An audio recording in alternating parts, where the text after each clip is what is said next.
If you're trying to lose fat, you probably wonder, should I just count calories or do I need to track my macros too? Here's the thing, both methods can work, but the one you choose can make or break your progress. I've seen people hit plateaus, feel frustrated, and even quit entirely just because they were focused on the wrong numbers. And after coaching hundreds of clients over the years, I have learned that counting calories or macros can both be effective, but it's dependent on a number of factors that I'm going to explain in this video. We will cover the truth about calorie counting and macro tracking. I'm going to show you which method works best for your goals, why it matters, and how to avoid the most common mistakes when doing it. I will also cover why this is not a tool for everyone and who should not be doing neither of these methods for losing fat and weight. Whether you're a beginner just trying to drop some pounds or someone looking to fine-tune your body composition, this breakdown is going to help you finally get it right. Not only that, but I'm also going to give you a great tool that you can use to estimate your calorie requirements for your goals in a very personalized manner. Stick around because by the end of this video, you'll know exactly how to set up yourself for success for fat loss, and trust me, the answer isn't always as simple as you may think. So, keep watching.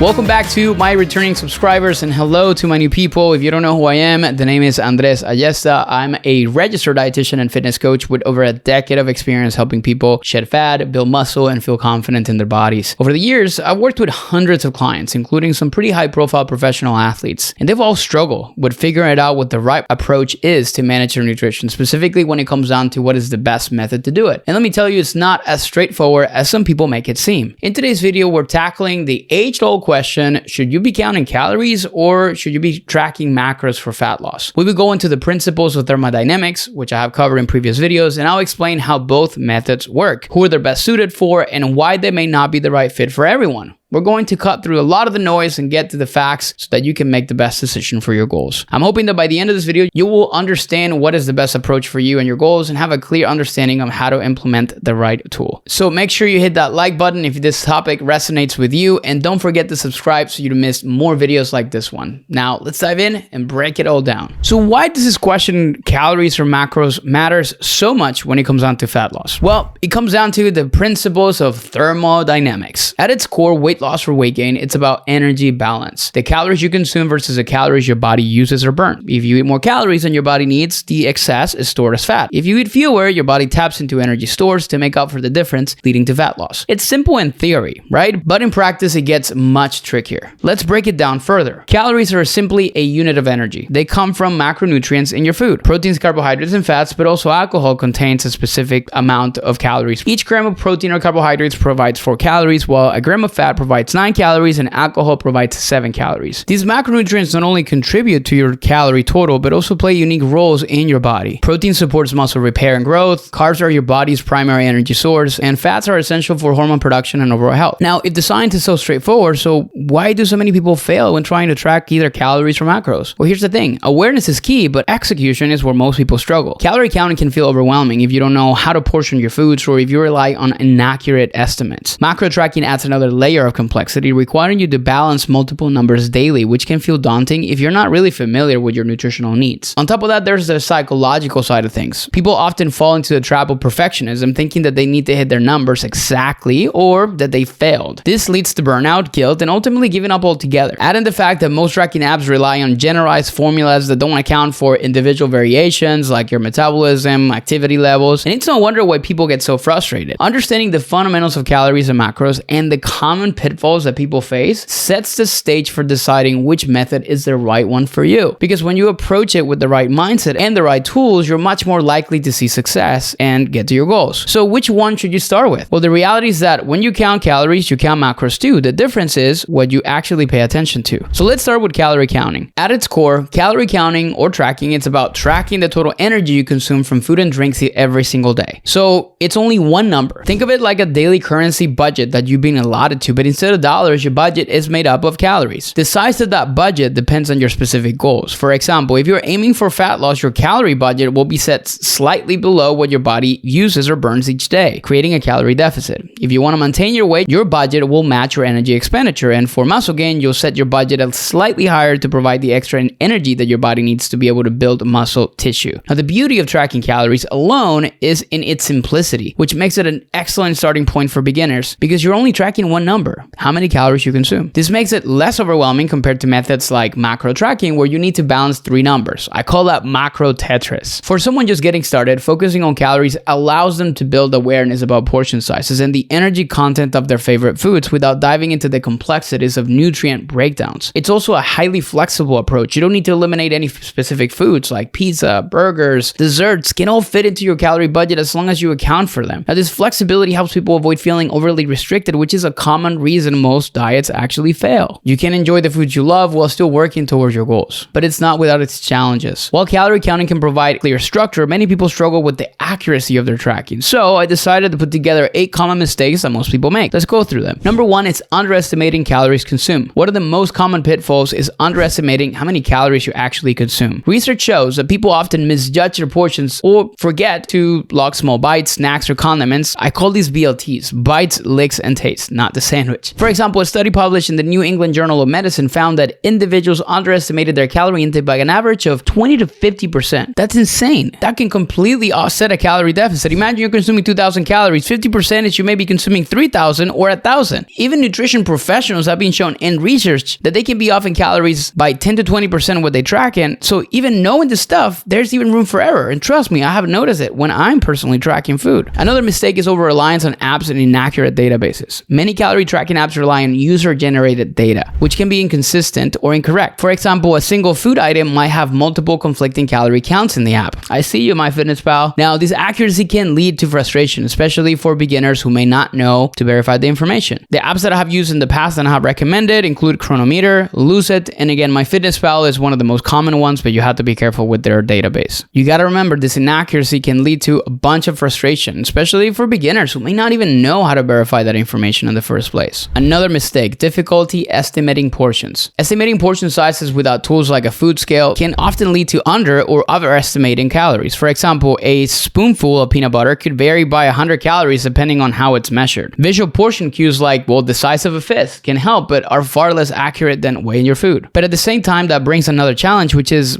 maybe you don't have a whole lot of time to be weighing out your food. Another mistake is ignoring the quality of the food. When you focus solely on calorie intake, it often means overlooking the nutritional quality of what you're eating. Well, technically, you can lose weight eating junk food within your calorie budget. It may leave you feeling tired, hungry, or nutrient deficient, and a bunch of other things that we don't want to go over. Calories don't provide the full picture of food's value. Protein, fiber, macronutrient content, it matters too. Another mistake is neglecting maintenance calories. Many people fail to adjust their calorie intake as they lose weight. A smaller body requires fewer calories, and not recalculating your budget can lead to plateaus. Without proper adjustments, people feel like they're doing everything right but stop seeing progress, which is so common and it happens all the time. Another mistake, I call it the perfectionism trap. Some people become overly obsessed with hitting the calorie targets to the exact number every day, and this can often lead to frustration and guilt. This mindset can turn calorie counting into a stressor rather than a helpful tool, ultimately causing people to abandon the practice altogether. Not accounting for liquid calories is another common one. Drinks like coffee with cream, sodas, or alcoholic beverages, they're often overlooked because it can also add hundreds of calories to your day. Research from the American Journal of Clinical Nutrition shows that liquid calories don't register as filling, making it easy to overconsume them without reducing food intake elsewhere. And the last mistake is underestimating calories burned. Some people offset their calorie budget based on what they burn each day, but fitness trackers often overestimate calorie expenditure by as much as 40%. It's actually in that same study. And they rely too heavily on these estimates and can lead to overeating and stall progress. So calorie counting is best viewed as a tool to create awareness, not as a long-term solution in and itself. It teaches you how to understand your eating habits and portion sizes, which lays the foundation for more advanced methods like macro tracking or even intuitive eating later on, or at some point just getting off of the app, but then also taking everything you learn and implement it into your life so you can maintain the benefits or results that you received as a result of doing this. As you become more confident, you can refine your approach to suit your specific needs and goals. Now, if you're interested in calculating what those calories are for your goals, I put together a free calorie calculator that I personally put together myself. And unlike many other ones that you will find online, we'll take into account things like your cardio, your weight training, and even your daily steps and movement. Go to the link below to access it, and you'll get a free report also when you use it. Now let's talk about macro tracking and why it might be the next step after calorie counting. While calories are the foundation of any fat loss strategy, tracking your macronutrients, protein, carbohydrates, and fats takes your progress to the next level by focusing on the quality of those calories. If you're just starting out, my advice is simple. Prioritize tracking protein. Protein is, without a doubt, one of my favorite macronutrients, and for good reason. Regardless of your dietary lifestyle, whether you're vegan, following a low-carb diet, or eating low-fat, protein should remain constant because of its crucial role in both weight loss and fat loss and overall health. Here's why protein matters so much, and you probably know this, but I feel like I still need to remind people. One is the building block of your muscles, but really for all tissues. It can help preserve lean body mass, especially when you're losing fat, and has the highest thermic effect of food. This means your body burns more calories digesting and metabolizing protein compared to carbs and fats. Now, it's not as much as many people make it to be, but still matters. On top of that, protein is incredibly satiating, which can help you feel fuller for longer and can help you reduce the likelihood of overeating. Now, let's break this whole thing down even further. When you're in a calorie deficit, your body needs protein to protect your muscles while prioritizing fat loss. If your protein intake is too low, you run the risk of losing muscle mass along with fat, which is not what we want. Whether your goal is to shed fat, build muscle, or just maintain your health, getting enough protein is non-negotiable. I don't think you want to just lose weight. I'm sure you want to lose fat, and this is one of the biggest issues that I see in people that are losing weight way too quickly. And the best part about protein, though, it's that it's flexible. It doesn't matter your lifestyle or dietary preferences. There are countless ways to meet your protein needs. Like if you're vegan, for example, you can rely on options like tofu and tempeh and lentils and something called seitan. For a low-carb diet, like meats and eggs and fish are excellent choices. Now, if you're low-fat, you can still incorporate protein-rich options, but maybe the leaner options like chicken breasts and more maybe protein powders without exceeding your fat budget. So while macro tracking involves balancing protein, carbs, and fats, the key takeaway here is that protein should be your first priority after calories. By focusing on this macronutrient, you'll maximize your fat loss results, preserve muscle, and then feel more satisfied throughout the day. Now, once you've nailed down your calorie and protein targets, the next step in macro tracking is deciding how to allocate the rest of your calories between carbohydrates and fats. And while there's no one-size-fits-all answer here, I've found a simple formula that works well for most people based on my experience with working with a lot of clients in the past. It starts with protein. I want you to aim for 1 gram of protein per pound of body weight. Now, if you're more than 20 pounds above your goal weight, use your goal weight instead to calculate your target so you don't have an insane amount of protein to consume. Once you set up your protein intake, the remaining calories can be split between your carbs and fats at a 60-40 ratio. This means 60% of the remaining calories come from carbs and 40% will come from fats. Let's do an example. Let's say that your calorie budget is 2,000 calories to keep it simple, and your protein goal is 150 grams. That's 600 calories from protein, since 1 gram of protein equals 4 calories. After subtracting those calories, you now have 1,400 calories left to divide between carbs and fats. If you follow the 60-40 rule, 840 calories, which is 60%, will come from carbs, and 560 calories, or 40%, will come from fats. From there, you can divide those calories by their respective calorie values, 40 calories per gram for carbs and 9 calories per gram for fats, to determine your daily macro targets. Now, carbs are your body's primary energy source and are especially important if you're active, as they fuel your workouts and